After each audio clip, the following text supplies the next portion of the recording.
Carl Jung once said, "What you resist persists." And when it comes to worry, most people make the mistake of trying to push it away or distract themselves from it. But here's the strange part. Jung believed the cure for worry wasn't in running from it, but in doing something that sounds completely opposite to what you've been taught. If you've been feeling weighed down by that endless cycle of what-ifs, this may be the shift you've been searching for all along. Jung's approach began with a radical idea.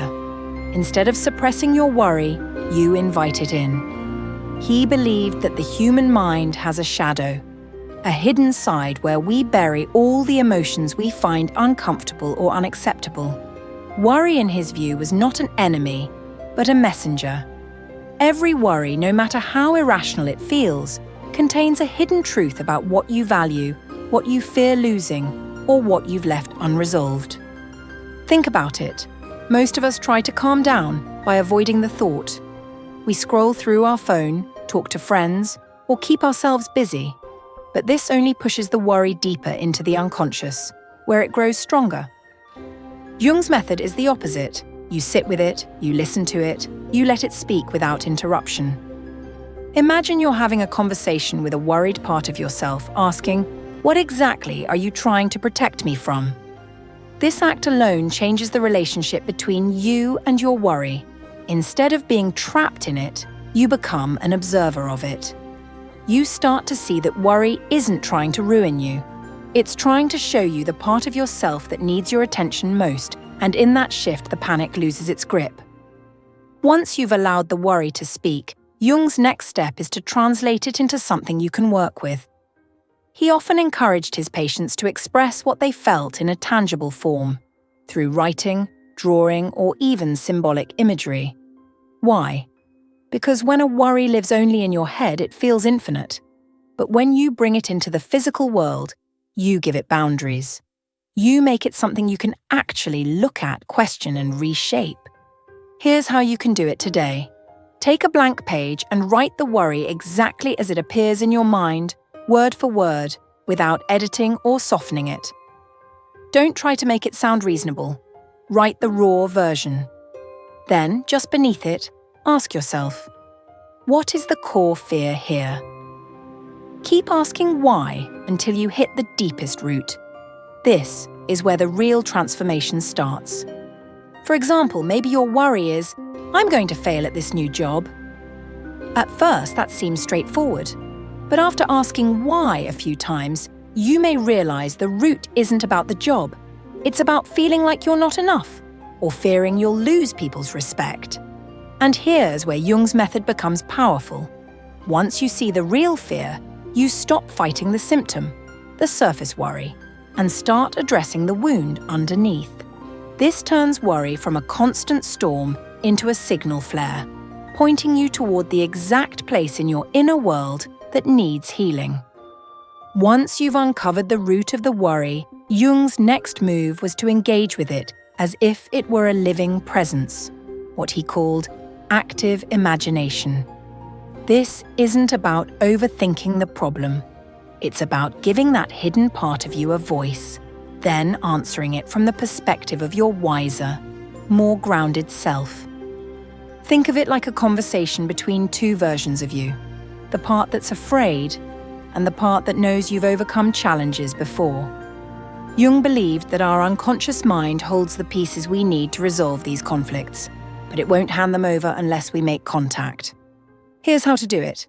Close your eyes. Visualize the worry as a person or figure. Maybe it's a younger version of yourself, a shadowy figure, or even a symbol like a locked door.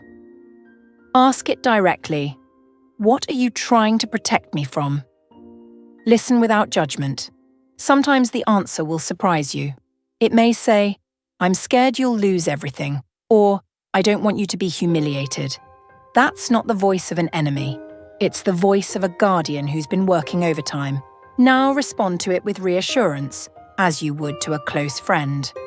"I understand you're scared, but I've survived worse, and I'm not alone in this. You don't have to keep ringing the alarm." This simple inner dialogue creates what Jung called integration, where your conscious self and your unconscious fears start working together instead of against each other. When that happens, the emotional charge behind the worry begins to dissolve. The fear doesn't need to shout anymore because it's finally been heard. And this is where the mind shifts. Worry stops being an endless loop and becomes a quiet, guiding whisper. Now that you've had that conversation with your worry, you need to transform it into action, because insight without movement can easily slide back into the same old anxiety loop. Jung often warned that the unconscious will keep sending the same message until it sees proof that you've listened. This is where you bridge the gap between understanding and doing. Whether it was about fear of loss, rejection, or uncertainty, and turn it into a tangible step you can take today. Not next week. Not when you feel ready. Today. For example, if your worry told you it's afraid of financial instability, you might set up a budget tracker tonight or make that overdue call to a potential client. If it's about losing a relationship, you might send a heartfelt message to reconnect or finally have that conversation you've been avoiding. If it's about your health, maybe you schedule that appointment you've been putting off. The key here is momentum. Worry feeds on stillness. It thrives when you're frozen in thought but starved of action. The moment you take even a small, concrete step, you send a signal to your unconscious mind. Message received. We're moving forward now. Jung believed this is how the psyche begins to heal, when the conscious self not only listens to the unconscious, but acts in alignment with it. This action acts like a bridge, carrying the worry from a vague emotional weight into a clear, manageable path. And once you walk that bridge, the noise starts to fade. From here, we move into something even more important, turning this into a lasting habit so you're not just curing one worry, but rewiring the way you handle all future ones. That's where the real transformation happens. This is where you close the loop, where worry stops being an enemy you run from and becomes a messenger you know how to handle every single time it appears. Jung's approach wasn't about never feeling worried again. It was about transforming the relationship you have with it so that it no longer runs your life. Starting today, make this a simple 3-part ritual anytime worry shows up. Pause and acknowledge. Instead of fighting it, you greet it. You say, I hear you. This instantly stops the spiral because you're no longer resisting. Dialogue and decode. You ask it questions until the root message becomes clear. You're treating it like a note from your unconscious rather than an attack. Act immediately. You take one small step in the real world to show your unconscious that the message was received and action is being taken. Here's the secret. The more you do this, the faster the process becomes. At first, it might take you 20 minutes to work through a worry. After a while, you'll notice you can do it in 2. Eventually, it becomes instinct, a new mental reflex. Jung often spoke of individuation, becoming whole by integrating all the hidden parts of yourself.